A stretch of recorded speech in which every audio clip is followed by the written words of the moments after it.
ඒ අනුව ව්‍යාපෘතිය හදන්න විතරක් දසලක්ෂ 412. ඒ දසලක්ෂ 412න් ඇමරිකන් ඩොලර් දසලක්ෂ 83ක් මුළු ණය.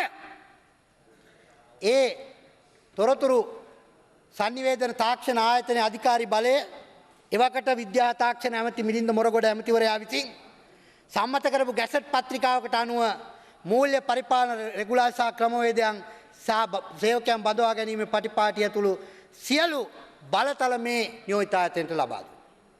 ඒ අනුව මේ නියෝජිත ආයතනයේ අධ්‍යක්ෂ මණ්ඩලය 8 දෙනා.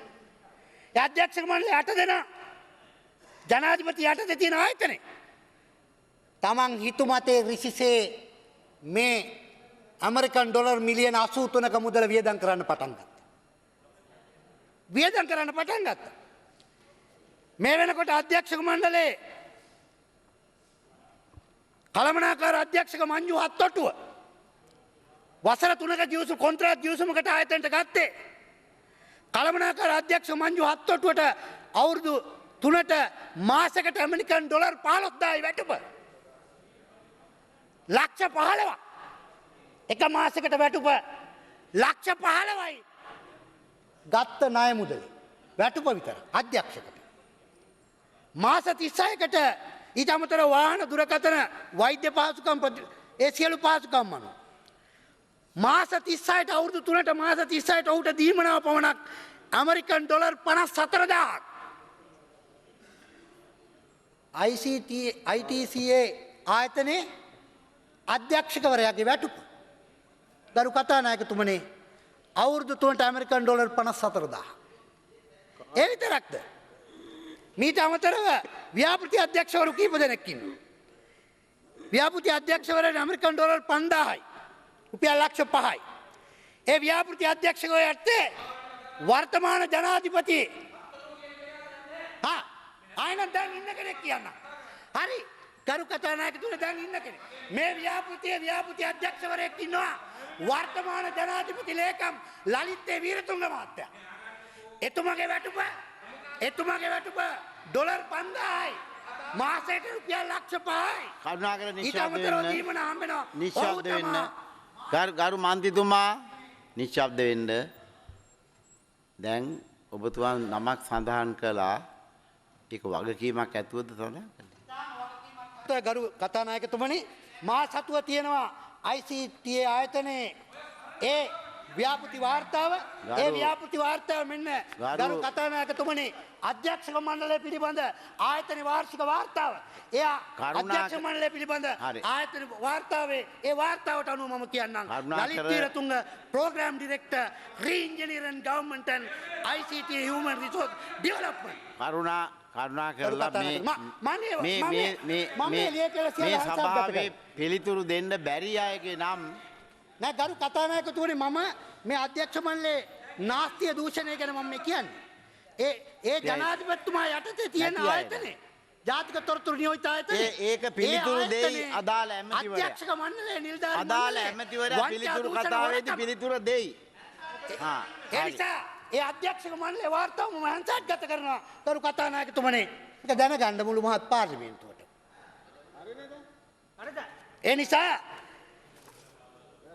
ගරු කතානායකතුමනි එතුමාගේ වැටුප ඇමරිකන් ඩොලර් 5000යි.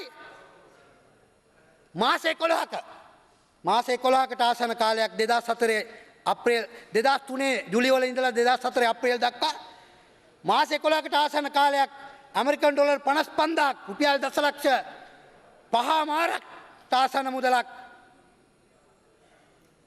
ලබාගෙන තියෙනවා ව්‍යාපෘති අධ්‍යක්ෂක හැටියට.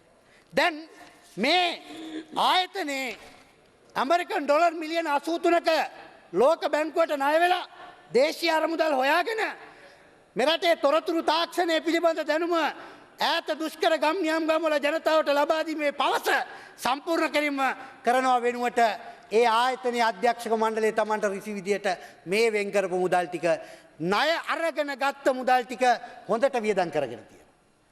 ඔන්න විවෘතභාවය. ඔන්න විනිවිද පෙන්න භාවය. ඔන්න රාජ්‍ය පාලනයේ යහපාලනයේ ආදර්ශය.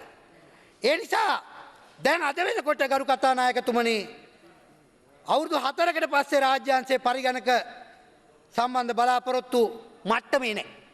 මේ වෙනකොට රටේ මුළු රාජ්‍ය ආයතන සියල්ල එක තැනකට කේන්ද්‍රගත කරගත්ත ශ්‍රී ලංකා ව්‍යාපෘතිය මැදගත කරගන්න පුළුවන් කමක් ලැබිලා නැහැ.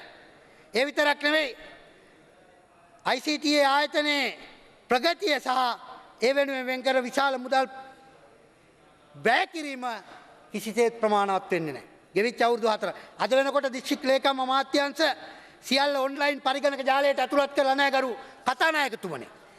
ඒ විතරක් නෙවෙයි 2005 12 වෙනි මාසේ 8 වෙනිදා අංක 14.22 ඇල ඉරක් 14 ඇල ඉරක් 22 දරන ජනාධිපති තුමා නිකුත් කරපු අතිවිශේෂ ගැසට් නිවේදනය අනුව විද්‍යා තාක්ෂණ අමාත්‍ය විෂයන් යටතේ තිබිච්ච සින්ටෙක් ආයතනය අවෝසි කරලා ඒ සියලු බලතලත් මේ තොරතුරු මාන්තිත් ඇතිනේ. තොරතුරු තාක්ෂණ නියෝජ්‍ය ආයතනයට පවරාගත්ත ගරු කතානායකතුමනි. අවසාන. ඒ අනුව අවසාන. තොරතුරු තාක්ෂණය පිළිබඳ පුරසාරන් දොඩවන ආණ්ඩුව ඇමරිකන් ඩොලර් මිලියන 83කට ආසන්න වූ ණය මුදලක් අරගෙන ඒ ණය මුදල අධ්‍යක්ෂක මණ්ඩලයේ 8 දෙනෙක් ඉතා රිසිසේ කැමැතිසේ පරිහරණය කර ඇරෙන්න මෙරටේ ජනතාවට ඒ බලාපොරොත්තු වෙච්ච අපේක්ෂිත අරමුණු අවසන් කරන්න. ඒ වගේම ගරු කතානායකතුමනි මට කරපු බාධාවන් නිසා ඔව්. මම මගේ කතාව අවසන් කරනවා මට තව එක කාරණයකට ඉඩ දෙන්න. හොඳයි. බොහොම ඒ මේ වැශීර්ෂයේ අර්ථය තියෙන මානව හිමිකම් කොමිසම පිළිබඳ වචනයක් කියන්න ගරු කතානායකතුමනි. ඒ නිසා මානව හිමිකම් කොමිසම සම්බන්ධයෙන් ගත්තොත් මේ වෙනකොට මානව හිමිකම් කොමිසමේ අද විශේෂයෙන්ම වැටුප්පා සේවක සංඛ්‍යා කොමිසමේ වාර්තා අනුව 30යි 2006 චක්‍රලේඛ අනුව මේ වැඩ සේවය කරන සේවකයන්ගේ වැටුප් ප්‍රතිව්‍යුහගතකරණය කරන්න ඒ ප්‍රතිව්‍යුහගත කිරීම නිවැරදි කරන්න බාර දීලා තියෙනවා. නමුත් අද වෙනතුරු වැටුප්පා සංඛ්‍යා ලේඛන කොමිසම මේ සම්බන්ධයෙන් කටයුතු කරලා නැහැ. ඒ විතරක් නෙවෙයි මීට කලින් ජනාධිපති ලේකම් වැය ශීර්ෂයත්තේ තමා මේ මානව හිමිකම් කොමිසම සඳහා ප්‍රතිපාදන වෙන් කරලා තිබුණේ. නමුත් ජනාධිපතිතුමා විසින් නිකුත් කරපු SP ඇලයිරක් CS ඇලයිරක් 1 2008 අමාත්‍ය මණ්ඩල සංශෝධන අනුව වෙනම වැය ශීර්ෂයක් හැටියට මේ මානව හිමිකම් කොමිසම් සභාව සඳහා මුදල් ප්‍රතිපාදන වෙන් කරා. නමුත් අද මේ වෙනකොට මීට කලින් අර තිබුණ වගේ භාණ්ඩාගාරයේ මුදල් ප්‍රතිපාදන අරගෙන මානව හිමිකම් කොමිෂන් එක වෙනම වැය ශීර්ෂයක් හැටියට මුදල් ප්‍රතිපාදන වෙන් කරන්න වැය කරන්න 2009 වසර තුල කටයුතු කරන්න සූදානම්ද කියන කාරණය අපි දැනගන්න කැමතියි. ඒ නිසාම මේ වෙන් කරපු මුදල් Tamanට කැමති ආකාරයට පාවිච්චි කිරීම හේතු කොටගෙන මෙතෙක් කාලයක් අපේ රටේ මානව හිමිකම් කොමිසම තිබුණේ ශ්‍රේණිගත කිරීම අනුව ඒ ශ්‍රේණියේ grade 1 වල ඒ ශ්‍රේණිය ශ්‍රේණිගත කිරීම තිබුණේ.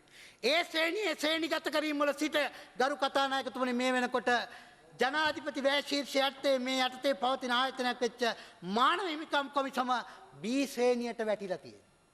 B ශ්‍රේණියට වැටිලා තියෙනවා. ඒ කියන්නේ මේ වෙන් කරනු ලබන ප්‍රතිපාදන වල ඵලදායීතාවය ඊටාම ශූන්‍ය මට්ටමකට පත් වෙමින් තියෙනවා. ශූන්‍ය මට්ටමකට පත් වෙමින් තියෙනවා. ඔබතුමාට බෑ ශ්‍රේණිය උසස් කරන්න. ඔබතුමාගේ ශ්‍රේණියවත් උසස් නොකරන ජනාධිපතිතුමා ඔබතුමාට කෙසේත් කරන්න බෑ. ඒ නිසා මහින්ද අමරවීරමතුමනි ගරු කතානායකතුමනි ඒ වගේම මේ වෙනකොට මානව හිමිකම් කොමිසමේ විශාල සේවක සංඛ්‍යා ප්‍රමාණයක් ඉනවා. ඒ සේවකයෝ මේ වෙනකොට වසර 3-4 කොන්ත්‍රාත් කාල සීමාවකට ගත කරමින්. ඒ වසර 3-4කට කොන්ත්‍රාත් කාලයකදී නිසා ඒ සේවකයෝ ස්ථිර කිරීමේ කාර්යභාරය කළ යුතු වෙනවා. ස්ථිර කිරීමේ කාර්යභාරය මේ වෙනකොට කරන්නේ නැහැ. ඒ නිසා ඒ සේවකයන් ස්ථිර කිරීම කරන හැටියට ඉල්ලා සිටිනවා. ඒ වගේම ගරු කතානායකතුමනි මම අවසන් කරනවා. මම අවසන් කරන්නේ ඔබතුමා දන්නවා මැක්කා කියලා කියන්නේ පරපෝෂිතේ. මැක්කා කියලා කියන්නේ පරපෝෂිත ජීවියෙක්.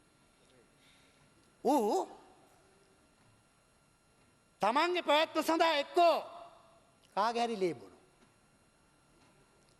එහෙම නැත්නම් ගහක කොලක ශාකයක යුෂ උරා බොන. මැක්කගේ පැවැත්ම තියෙන කාගේ හෝ සාරය උරා බීම තුල. එක්කෝ ශාකයක ගහක කොළක යුසු උරාපනවා එක්කෝ ජීවියෙකුගේ ලේ උරාපනවා. ඒ උරාපමින් තමන්ගේ පරපුර පෝෂණය කරන. තමන්ගේ පරපුර බෝ කරනවා මැක්කා.